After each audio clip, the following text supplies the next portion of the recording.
akan ditahan sendiri oleh perusahaan asuransi. Gitu teman-teman. Nah ini kurang lebih overview dari reasuransi non proporsional yang sering digunakan untuk operasional perusahaan asuransi. Sampai sini ada pertanyaan? Silakan, teman-teman.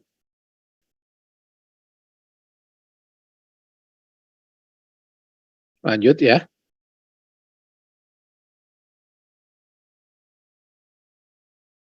Oke, lanjut. Oke, teman-teman.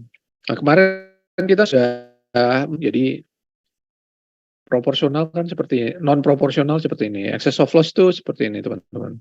Kita refresh ya kemarin. Bawah ini retensi. Kalau atasnya 4 miliar, ngomongnya apa nih, teman-teman? Ada yang masih ingat? 4 miliar di atas, layer 1 ini, dibilangnya apa? Kalau retensinya 1 miliar di atas. Ada yang masih ingat, teman-teman? Ayo.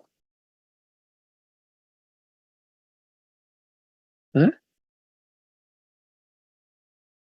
Lupa? Ini nih. Ya kan? Maka layer di atasnya ini akan dibilang, kalau dia kapasitasnya 4 miliar, maka kapasitas 4 miliar ini bunyinya adalah 4 miliar in excess 1 miliar. 1 miliar ini apa? Retensinya. Itu. Sehingga kalau ada klaim-klaim ya yang terjadi di bawah 1 miliar, ya akan ditahan sendiri oleh perusahaan asuransi. Perusahaan reasuransinya akan merespon klaim apabila klaimnya itu sudah melebihi 1 miliar. Itu. Sampai dengan maksimalnya 4 miliar nih dia kenanya. Itu sehingga di sini di layer satunya ini dibilangnya adalah kapasitasnya 4 miliar ya, in excess 1 miliar nih. In excess ini retensi. Yang layer 2 bunyinya apa? 10 miliar in excess 5 miliar, Pak. Iya. 5 miliarnya dari mana? Dari 4 miliar tambah 1 miliar. Oke. 4 miliarnya itu apa? 1 miliar apa, Der? 1 miliarnya retensinya, Pak. Oke. 4 miliar? 4 miliar apa? Layer? Oh, layer satunya, Pak. Layer satunya, gitu. Jadi ibaratnya kayak kue lapis nih kalau excess of loss ya. Ada lapis pertama, lapis kedua, lapis ketiga, lapis keempat. Gitu. Tergantung nilai klaimnya berapa. Sekarang pertanyaan saya, ini seterusnya ya tadi. Di atasnya ada berapa nih? 10 miliar. In excess berapa? 5 miliar, Pak. 5 miliar. Gitu. Di atasnya ada berapa? 25 miliar, Pak. 25. In excess? In excess 15 miliar, Pak. Ya, 15 miliar punya siapa aja? Punya dari layer 2, layer 1 sama retensi, Pak. Retensi, oke. Sekarang pertanyaan saya, misalnya ada klaim 3 miliar. Klaim ini lari ke dalam excess of loss ini, spreadingnya berapa retensinya, terus yang kena sampai dengan layer berapa, layer itu kena berapa nilainya, kira-kira teman-teman. Ada klaim nih, 3 miliar. 3 miliar ini, kalau di spreading klaim ini, ya kan excess of loss ini bekerjanya kalau ada klaim nih. Nah, ternyata benar nih, ada klaim. Berapa nilainya 3 miliar? Retensi 1 miliar, layer satunya 2 miliar, Pak. Layer satunya 2 miliar. Good. Oke. Sekarang kalau klaimnya misalnya 27 miliar. Klaimnya. Spreading klaimnya seperti apa? Kalau dimasukin ke excess of loss ini.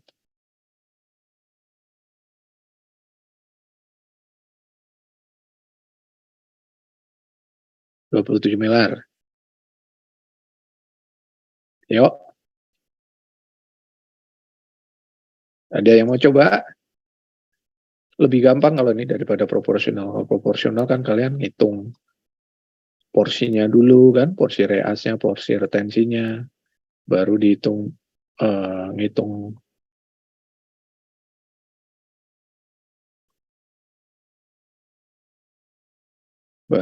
apanya? Porsi preminya, baru kalau ada klaim ngitung porsi klaimnya. Kalau excess of loss ini enak. Ada nilai klaimnya berapa, ya udah cemplungin aja ke sini, ke retensi, ke layer 1, layer 2, layer 3. Tadi 3 miliar klaimnya, retensinya 1 miliar, ya kan? Nah, karena klaimnya 3, berarti lebih dari retensinya 1 dong. Lebihnya berapa? 2.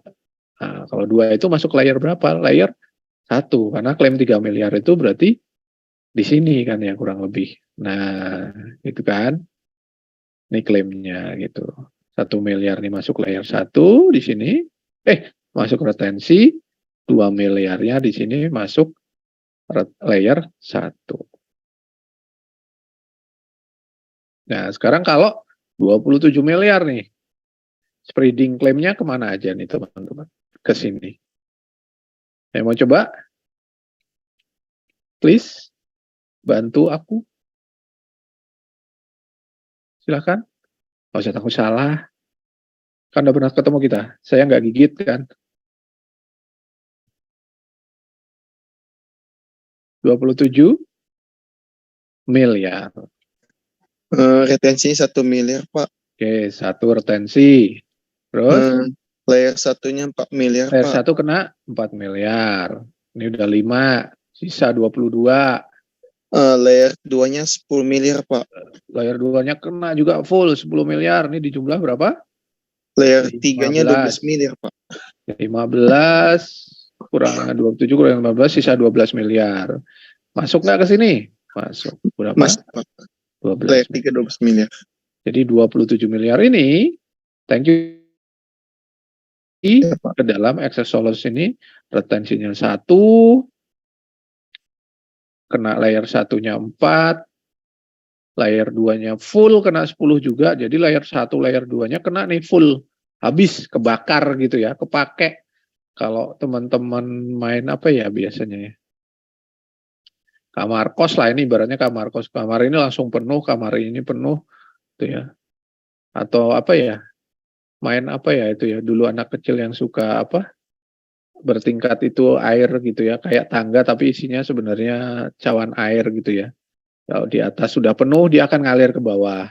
Nanti di bawahnya ini airnya penuh, dia akan ngalir ke bawahnya lagi gitu. Ini juga sama. Di sini penuh, dia akan ngalir ke sini. Di sini penuh, dia akan ngalir ke atas. Oke, kalau di sini udah nggak penuh, ya udah selesai di sini. Nah, ini 27 miliar ini kalau di spreading, ke sini full. Masih kurang. Ke sini, tek, layer 1, 4 miliar. Di sini cuma baru 5 nih, belum full. Masih sisa tadi 22.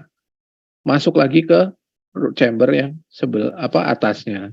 Di sini kapasitas cuma bisa nampung 10 nih kan. 10 masuk ke sini. Di jumlah masih 15 nih. Masih kurang nih. Baru harus pakai chamber atau layer di atasnya lagi nih. Cemplungin di sini lagi. Oh, kurangnya cuma 12. Sementara 10, 5. Ya udah berhenti di sini. Karena nggak luber. Kapasitas yang di sini memenuhi gitu. Yang mau dituang 12 liter, di sini embernya kapasitasnya 25 liter. Ya wis, sudah mandek di sini, nggak luber gitu. Cukup wadahnya ini cukup gitu.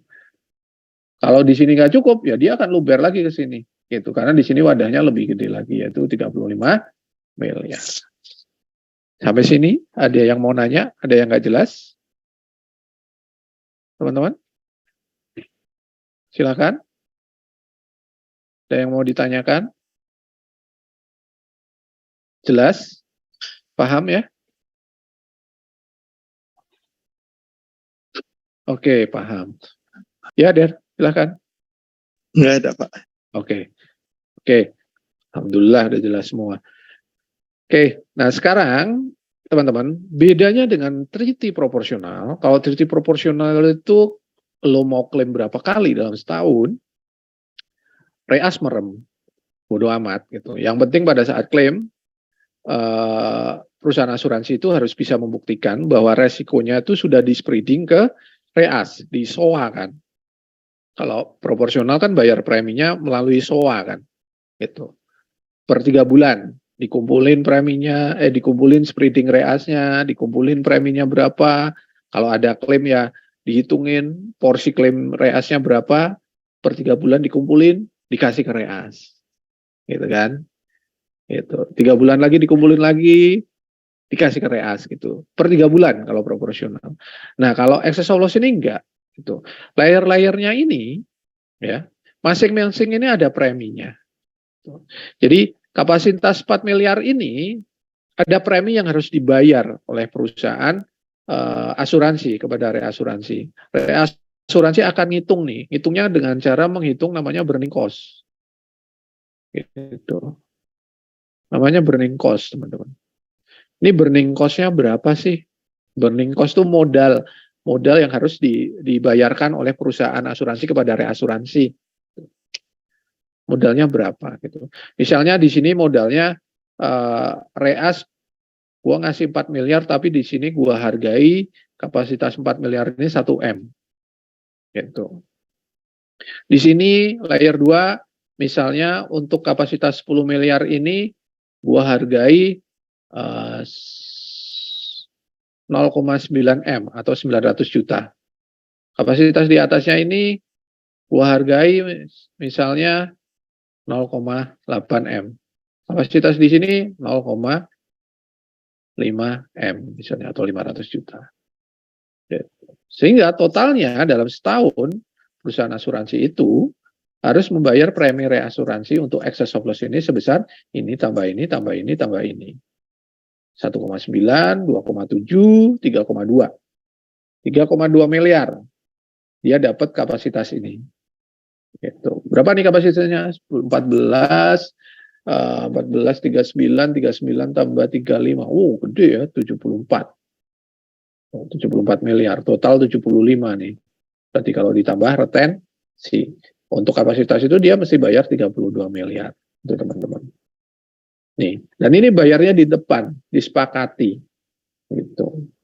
Nah, burning cost-nya ini, cara ngitungnya adalah, ini nanti hasil burning cost ini teman-teman, saya nggak perlu bicara detail ya, tapi karena ini pengantar. Nanti kita biasanya bahas ini di manajemen. Ini hasilnya sebenarnya tarif teman-teman, rate. Kayak rate asuransi kendaraan itu, 1% kah, 2% kah, 3% kah gitu ya teman-teman nih. Burning cost ini hasilnya adalah ini tarif. Gitu. Nah, tarif ini dikalikan dengan target premi, teman-teman. Target premi bahasanya.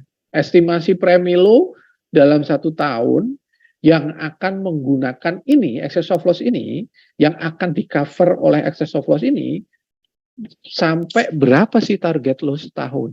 Gitu. Apakah target lo 60 miliar? Apakah targetmu 80 miliar? Apakah targetmu 10 miliar? Gitu. Nah ini tarif ini nanti dikalikan dengan ini target ini teman-teman. Bisa berapa aja, bisa 60, 80, 100. Perusahaan asuransi itu untuk produk ini, misalnya ini produk asuransi harta benda gitu ya. Ini target kalian berapa? Gitu. Kalau targetnya 60, ya tarif dari burning cost ini nanti dikalikan dengan 60 miliar. Sehingga nanti hasilnya misalnya ini. Gitu. Nah, di atasnya dikalikan dengan 60, hasilnya ini. Layer 2-nya tarifnya berapa? Kalikan 60, kalikan hasilnya ini. Layer di atasnya burning cost-nya berapa? Kalikan 60, hasilnya misalnya ini. Itu teman-teman. Aduh 10 menit lagi off, saya dapat 40 menitan nih. Nanti kalau kita terputus, kita pindah ya ke Zoom lagi. Nanti saya bikinin lagi link Zoom-nya. Gitu teman-teman. Jadi burning cost ini dikalikan dengan target preminya. Gitu. Sehingga semakin besar target premi yang nanti harus yang akan dia dapatkan, artinya semakin besar premi yang akan di-cover oleh treaty excess of loss ini, ya, itu maka tarifnya ini premi premi reas yang dikenakan pasti akan tinggi, ya kan? Ini 1% misalnya dikali 60 miliar, paling 600 juta gitu kan. Kalau dikali 80 miliar, lebih mahal lagi, jadi 800 juta. Kalau dikalikan 100 miliar, lebih mahal lagi, 1 M. Itu teman-teman. Ya kan? Nah, jadi logikanya adalah gini teman-teman. Jadi excess of loss ini kayak mobil teman-teman. Kayak kita nyewa mobil, excess of loss ini. Kalau mobil itu kita nyewa untuk cuman ke Bandung, 1 malam, pasti tarifnya paling cuma 500. Itu misalnya ya. Tapi kalau mobil itu kita bilang mau pakai ke Jogja 2 hari gitu ya, atau bahkan 3 hari PP, maka si yang punya mobil ini akan ngecasnya mungkin bisa 2 juta gitu ya. Kalau nyewa sampai 2 hari. Kenapa? Dia tahu bahwa mobilnya kepakai di Bandung sama dipakai ke Jogja ini, mobil itu akan bekerja lebih keras kalau dia jalan ke Jogja. Jaraknya lebih jauh, ya kan? Otomatis waktu durasi pemakaiannya juga lebih lama. Mesin yang dipakai menjadi lebih lama, ya kan? Logikanya seperti itu. Maka si perusahaan sewa mobil ini akan ngecas lebih mahal, wajar. Gitu. Dibandingkan kalau ke Bandung, yang mungkin jaraknya paling cuma 200-300 kilo. Itu durasi pemakaian mobilnya lebih rendah. Nah, ini logikanya sama dengan target asuransi ini, teman-teman. Kalau asuransi targetnya kecil, misalnya cuma 60 miliar, si reas ini akan bilang, oh oke, dia konservatif kok, nggak akan ngoyo, gitu ya, nggak akan ngoyo, nggak akan maksa dia nyari preminya. Artinya dia, kalau dia nggak maksa, targetnya nggak tinggi, dia punya kesempatan untuk memilih-milih resiko, memfilter, hanya resiko yang bagus saja mungkin yang dimasukin ke perusahaan, dipilih-pilih resikonya. Itu karena dia nggak gerusa-gerusu, targetnya kecil kok nggak gede-gede. Gitu. Logikanya seperti itu, teman-teman. Berbeda dengan kalau dia target preminya sebesar ini. Wah, targetnya besar nih, dia akan agresif di pasar. Gitu kan. Artinya dia akan gerusa-gerusu. Semuanya diambil, semua dijamin. Tuh, dia nggak punya kesempatan untuk milih-milih resiko. Karena target dia gede, kalau dia pilih-pilih ya nggak akan tercapai. Nih, 100 miliar. Akibatnya, excess of loss ini akan mikir si reas, waduh ngeri juga ya dia akan agresif ya. Dia nggak akan selektif. Artinya, resiko apa aja akan dia hajar nih, gitu kan. Dia hajar. Sehingga kemungkinan klaimnya akan lebih tinggi. Nah, si reas biasanya akan ngecas tarif yang lebih tinggi. Gitu, teman-teman. Nah, lanjut lagi tentang premi reasnya ini, teman-teman. Karena ini disetting di awal nih preminya, di awal tahun, berdasarkan estimasi target, ya, ini bahasanya estimasi, jangan lupa. Estimasi target. Maka akhir tahunnya ini kan belum confident apakah ini tercapai atau enggak nih target ini, gitu. Karena ini di awal tahun tentunya, gue targetnya 60 miliar, gue targetnya 80 miliar, itu di awal tahun. Tapi nanti tercapainya benar 60 miliar enggak? Belum tentu kan, gitu. Sehingga to be fair, perusahaan reas bilang bahwa ya udah karena ini baru estimasi, lo nggak perlu bayar premi reas lo ini 100%. Nih, ini 100% kan. Lo nggak perlu bayar 100% karena ini baru estimasi. Gitu. Tingkat confidence level lo untuk dapetin ini berapa persen gitu misalnya. Ya udah gue sekitar 90% mah tercapai itulah gitu kan. Misalnya ya disepakati nih 90%. Oke. Jadi biar fair, lu nggak usah bayar penuh dulu di awal tahun. Kita lihat nanti di belakang, benar tercapai atau enggak. Tapi di awal, untuk lo dapetin kapasitas ini, lo bayar dulu deh DP ke gua 90% dari premi reas ini. Itu 90%-nya aja. Gitu. Jadi di sini akan bayar 0,9, di sini akan bayar 0,81, di sini akan bayar 0,72, di sini akan bayar 0,45 dulu. Itu sebagai namanya adalah minimum deposit, teman-teman. Namanya adalah minimum deposit. Gitu. Jadi kalau tadi premi 100%-nya ini adalah 0,5, ini 0,6, ini kebalik ya. Oh iya benar. Ini 0,7, ini adalah misalnya 1, maka misalnya minimum depositnya 90%, mindepnya ini singkatannya mindep ya teman-teman. Mindepnya ini di sini dia cukup hanya bayar 0,9, di sini akan bayar 0,63, di sini akan bayar 0,54, di sini akan bayar 0,45. Namanya mindep. Gitu teman-teman. Lo bayar dulu deh ke gua DP-nya, gak usah 100%. Itu. Yang penting lo bayar dulu 90%, nanti kalau memang lo tercapai 60%, tercapai 100%, ya lo bayar adjustment-nya aja 10%-nya lagi nanti di belakang, itu di akhir tahun. Gitu. Tapi kalau dia ternyata nggak tercapai 100%, dia benar-benar cuma 90%, ya udah, dia nggak perlu ada tambahan lagi pembayaran ke si reasuransi. Sampai sini teman-teman. Sudah bisa dipahami penjelasan saya? Atau ada pertanyaan? Silakan.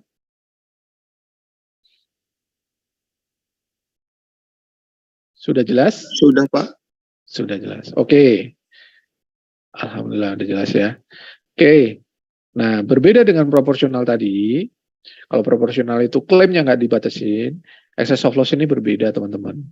Excess of loss ini per layernya seberapa kali si perusahaan asuransi ngeklaim ini dibatasi teman-teman.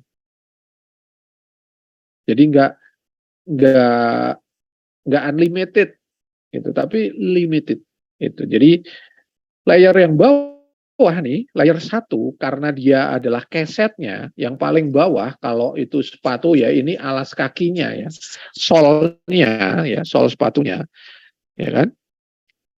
Sepatu itu yang paling cepat habis mana teman-teman? Tali sepatunya, atas sepatu atau solnya bawah kira-kira teman-teman? Solnya, Pak. Solnya. Kenapa solnya cepat habis? Karena sering digesek, Pak. Sering dipakai kan. Paling sering berhadapan dengan aspal gitu, atau saling berhadapan dengan paving block gitu dia. Mau lari kena, mau jalan kaki kena, mau banjir kena, mau panas dia kena, mau becek, mau ada kotoran hewan, dia yang kena nih layer bawah. Makanya layer bawah ini kapasitasnya paling besar biasanya, bukan paling besar. Jadi gini, dibatasinya ya di excess of loss ini adalah namanya adalah reinstatement teman-teman gitu. 4 miliar ini artinya misalnya kayak tadi kena 5 miliar. 5 miliar klaim ini 1 miliar, 4 miliar ke sini. Ini 1, ini 4 miliar. Misalnya ada klaim 5 miliar. Maka spreading claimnya retensinya 1, 4 miliarnya ke layer 1. Yang terjadi adalah begitu ini kepake teman-teman, kapasitas layer 1 kepake, maka hilang kan teman-teman sebenarnya. Udah gak punya kapasitas lagi. Udah kepake. Ya kan? Logikanya kayak bensin lah ya teman-teman. 1 liter, 4 liter misalnya kalian sudah pakai gitu jalan dari rumah sampai kantor, udah habis ya udah. Habis teman-teman. Kalau teman-teman mau pakai motor lagi, tangkinya karena udah kosong, biar motornya bisa jalan, harus diapain teman-teman?